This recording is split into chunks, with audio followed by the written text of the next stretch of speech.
Gérard Demélon, bonjour. Merci d'être parmi nous pour représenter donc, la liste du Rassemblement national. Et donc, nous allons aborder donc, le thème de cœur de ville, cœur de bourg, à travers trois questions. La première, c'est la vision. La deuxième, c'est les moyens et l'action. Donc, on va démarrer par la vision. Le territoire breton est constitué d'une grande diversité. Y cohabitent des grandes villes, des villes moyennes, des petits bourgs, dont les centres sont en crise, et un grand secteur rural où domine un habitat diffus, mais où les communes et les services de proximité se font rares. Comment imaginez-vous le modèle d'aménagement territorial breton pour demain ? Alors je vais répondre à cette première question, hein. Bien entendu, il s'agit de la vision, donc il s'agit de faire un état des lieux, hein. Donc c'est très important. Effectivement, le titre même de votre, comment dirais-je, de notre conversation, c'est cœur de ville, cœur de bourg. Ça veut dire quelque chose, c'est très important. C'est en rapport direct, absolument direct avec ce que nous appelons, nous, la fracture territoriale. D'un côté, nous avons les grandes métropoles, à l'est, Rennes, bien entendu, qui est une métropole qui tente à devenir gigantesque, presque, au regard, en tout cas, du reste du territoire. Et puis, à l'ouest, eh bien, nous avons, en effet, un bipôle, en quelque sorte, Quimper et Brest. Et entre deux, nous avons des villes moyennes, certes, bien entendu, mais nous avons une ruralité qui est en souffrance. Et c'est cette ruralité qui convient, à notre avis, d'aider.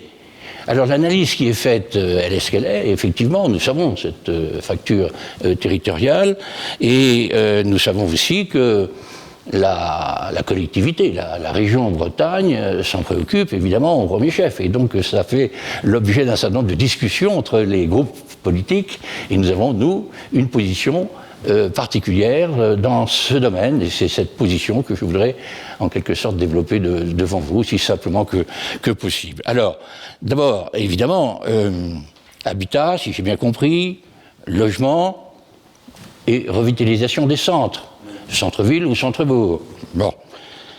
Alors, évidemment, les dispositifs sont connus, vous les avez rappelés d'ailleurs, cœur de ville, revitalisation des centres-villes et centres-bourgs, auquel j'ajouterais le concept un peu plus récent de petites villes de demain, qui est intéressante sur le plan d'analyse de la cohésion territoriale aussi. Bien. Alors globalement, ce sont des dispositifs qui sont, en tout cas qui ont le mérite d'exister. C'est déjà ça. Et ils tentent de répondre, d'une certaine manière, à une véritable problématique qui est celle, en effet, du manque d'attractivité, des centres-villes et des centres-bourgs. Cependant, ce sont des dispositifs, à notre sens, qui ont un certain nombre de défauts qu'il faut essayer de corriger. Quels défauts ? Alors, j'en ai recensé 4 ou 5 que je vais essayer de développer, même si j'en oublie une au passage. D'abord, ce sont des dispositifs qui sont supportés par un budget qui se trouve être à des années-lumière des besoins réels. Et par exemple, le Conseil régional de Bretagne met chaque année 14 millions d'euros dans le dispositif revitalisation des centres-villes et des centres-bourgs. C'est-à-dire que c'est aussi important que la politique de la ville. Bien. Mais, problème, il se trouve qu'une dizaine de quartiers sensibles dans une région métropolitaine, dans une métropole, accaparent la plupart des crédits. Il n'y a donc pas d'équilibre, je dirais, dans la répartition du budget, dans le budget, entre les parties métropolitaines et les parties rurales. D'autant plus que une dizaine de quartiers sensibles peuvent, en effet, comme je vous le disais, bénéficier d'autant de fonds publics que l'ensemble des communes bretonnes éligibles à ce dispositif. Ça, c'est la première remarque. Il vous semble donc qu'il y a vraiment une disproportion entre ce que l'on met sur certains quartiers et d'autres qui se un peu défavorisés. C'est plus qu'une disproportion, c'est une injustice, tout simplement. Et tout ça a un sens politique, c'est-à-dire qu'il y a tout de même, en effet, une tendance générale de la région, gouvernée par la gauche, à favoriser les métropoles. Voilà. Même si, soyons justes, tout de même, bien entendu, ceux qui ont gouverné cette dernière mandature se sont quand même intéressés à la ruralité, bien entendu. Bien. Mais pas comme nous le souhaiterions, et pas comme nous l'aurions voulu, bien sûr, et pas comme nous l'aurions fait si nous avions été aux affaires. Et puis ce sont des dispositifs aussi qui sont extrêmement complexes à obtenir. C'est très difficile à cause du montage des dossiers qui vraiment peut décourager même de nombreuses équipes municipales à candidater. Justement, c'était une des questions que j'ai abordées avec. Oui. On est un peu dans les moyens là, oui. à partir de la loi Elan. Oui, bien sûr. Des outils de réflexion pour développer les centres-bourgs et centres-villes, comme vous l'avez rappelé, Petites Cités de demain ou l'établissement foncier de Bretagne. Oui. Est-ce que ces outils-là, vous pensez qu'ils sont suffisants? Est-ce qu'ils sont performants? Est-ce qu'il faut en changer? Est-ce qu'il faut en créer? Ou est-ce qu'effectivement il faut peut-être réduire la toile? Quelle est un peu la position de votre liste par rapport à ces outils-là pour permettre une véritable revitalisation? Je vous l'ai dit que globalement ces outils-là sont évidemment nécessaires. Ils sont d'ailleurs consacrés dans la plupart des régions. On retrouve un peu partout, tout à fait normal que l'on ait mis en place, qu'on ait institué des outils de cette nature. Bon, maintenant c'est la façon dont on fait fonctionner tout ça. Et en arrière-plan, il y a toujours le réflexe politique, il s'agit de savoir ce qu'on en fait, ce que l'on fait de tout ça. On a des outils, ces outils sont là, mais évidemment ça dépend ce qu'on leur fait faire. Voilà. Donc c'est une question de politique. Globalement, ils sont utiles. Mais ils sont utiles, je vous l'ai dit d'entrée, absolument, ils sont utiles. Ouais. Voilà. Alors l'autre question un peu qui nous paraît important, c'est la disproportion qu'il y a lorsqu'on veut mettre des dispositifs en route pour les centres-villes et petites villes, entre des métropoles qui ont effectivement des bureaux d'études, qui ont des moyens importants, voilà. Et j'ai pu voir aussi, moi, à travers des élus de petites villes ou de villages qui sont tout seuls et qui, par rapport à des appels d'offres européens ou autres, ont du mal effectivement à trouver le temps et la compétence et les moyens pour le faire. Votre liste, qu'est-ce qu'elle préconise pour qu'effectivement il y ait une sorte d'égalité de traitement entre les différentes strates, entre une métropole et peut-être une petite communauté de communes? Eh bien, moi, je pense que tout ça est un problème d'ingénierie, en réalité. Est-ce que les petites communes sont en mesure, avec leurs services, de faire quoi que ce soit? Non, ce n'est pas possible. Donc, il faut des instruments qui soient capables. Et il ne faudrait pas... Et pour vous, qui pourrait le faire? Par exemple, le PF le fait de manière très, très, très sensible. Nous voyons, je vois les dossiers passer, et donc elle le fait très bien, d'ailleurs, de surcroît. Hein, même si on peut contester, moi, il m'arrive de voter pour la plupart des opérations qui se font. Ceci étant, on voit bien quand même qu'il y a des hésitations des élus, des petites communes, à aller s'adresser à cet organisme qui est quand même régional, très important, présidé par un conseiller régional, avec également une équipe d'ingénierie qui est extrêmement forte. Donc il y a un problème d'ingénierie qu'il faut régler, qu'il faut ajuster aux petites communes. Effectivement, ce serait l'une des solutions que pour pallier un peu à ce manque d'ingénierie des petites communes, ça soit des outils comme ça qui, à leur place, permettent ou montent des dossiers pour des appels d'offres. Alors c'est ça le problème. Doivent-ils prendre l'initiative de monter le dossier ou doivent-ils attendre les dossiers? Or, souvent, et il y a des considérations politiques qui jouent, forcément. Je ne dis pas que le PF, par exemple, je crois qu'il étudie au contraire tous les dossiers, quelles que soient les couleurs politiques des maires, bien entendu, ça va de soi, c'est pas ce que je veux dire, simplement. Mais il y a souvent des élus qui n'osent pas faire la demande. Il y a un problème de demande, il y a un problème de candidature, vous voyez.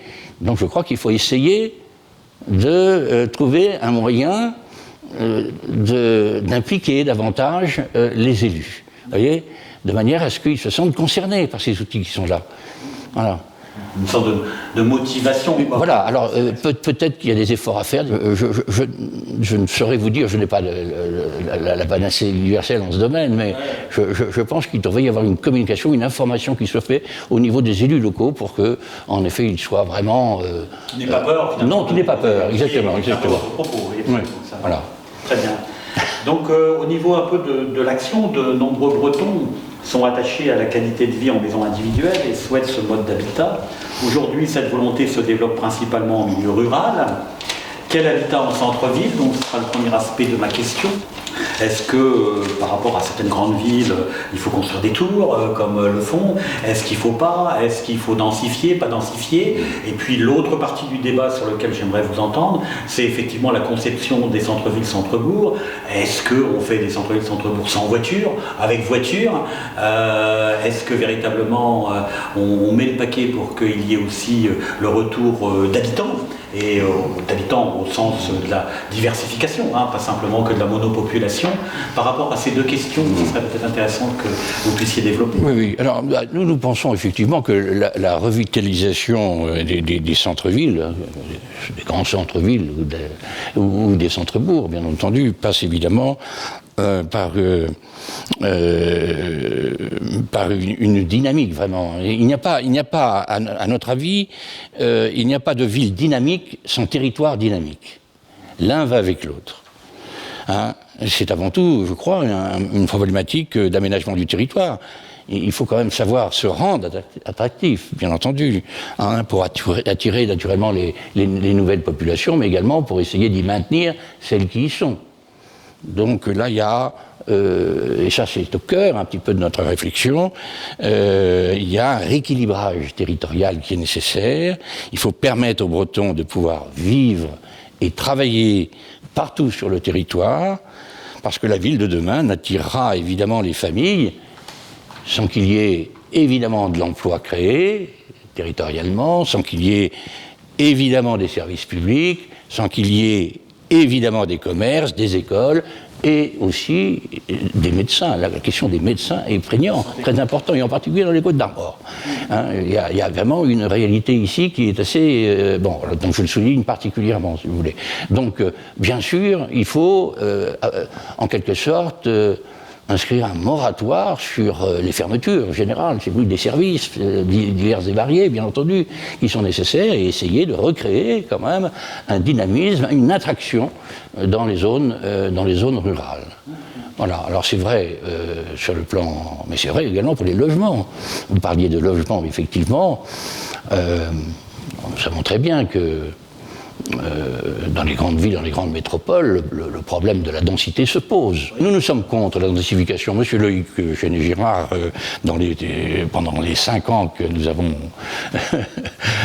siégé ensemble, c'est tout à fait clair pour la ville de Rennes, il est certain qu'on va vers une tendance de densification. Et nous pensons que c'est une mauvaise chose. D'abord parce que densifier, c'est en même temps continuer ce mouvement de métropolisation où vraiment la ville aimante la population venue d'ailleurs. Moi, je crois qu'au contraire, il faut faire un exode en sens inverse, si vous voulez. C'est-à-dire essayer de provoquer les conditions de retour des urbains à la ruralité. Mais d'ailleurs, soyons bien clairs, c'est ce que nous dit et ce que nous disent les problèmes d'aujourd'hui.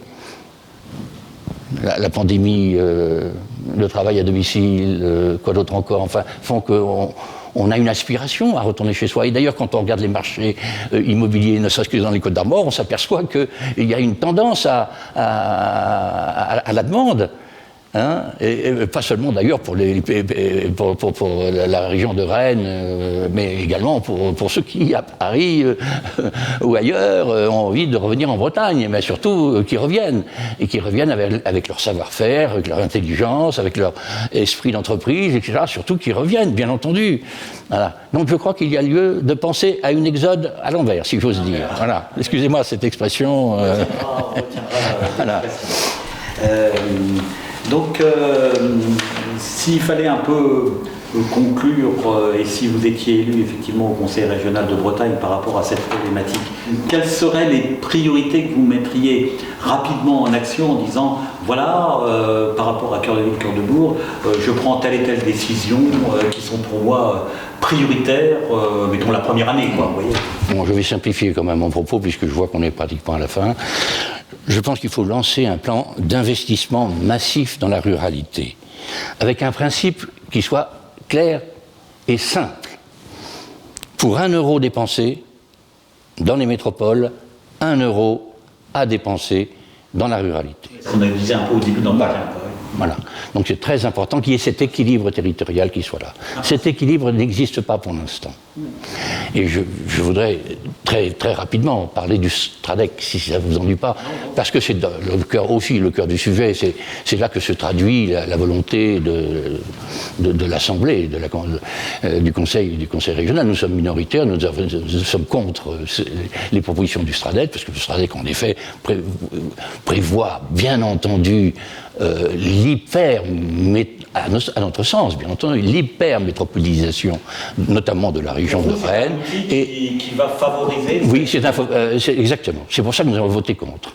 Alors qu'au contraire, malheureusement, il ne se penche pas suffisamment dans la ruralité, où il le fait d'un point de vue purement intellectuel, très évasif, avec des concepts vaseux, comme, je sais pas, la glasnost, je sais pas quoi, enfin bref, c'est un nom absolument bizarre, qui sort des brumes de je ne sais quelle pointe du Finistère, mais enfin, que personne ne comprend, que personne ne connaît, et dont tout le monde se fiche totalement. On va pas... Que les compréhensions. Voilà, un peu plus et moins de concepts de cette nature qui sont fumeux et concrets. Soyons bien concrets, soyons pleins de bon sens. Et voilà ce que je voulais vous dire sur ce domaine-là. Je suis, moi, quand même pour la maison individuelle, forcément, parce que c'est quand même le rêve des Français. C'est ce qu'ils ont envie, à condition qu'il y ait des familles pour occuper ces maisons. Et malheureusement, on sait très bien que les familles sont plus ou moins, et de plus en plus peut-être disloquées pour toutes sortes de raisons. Ça, c'est un fait de société sur lequel on ne va pas évidemment s'étendre. Mais enfin, on peut comprendre qu'en effet, dans les villes, on ait des concentrations. Tout ça est à mesurer. Je vais vous donner des tendances, bien entendu. Mais voilà. Et c'est la raison pour laquelle je crois qu'il sera bien nécessaire, dans la prochaine mandature, de revoir très, très en profondeur la question du STRADEC. Très bien. Voilà. Gérard de Mélon, merci pour cet échange.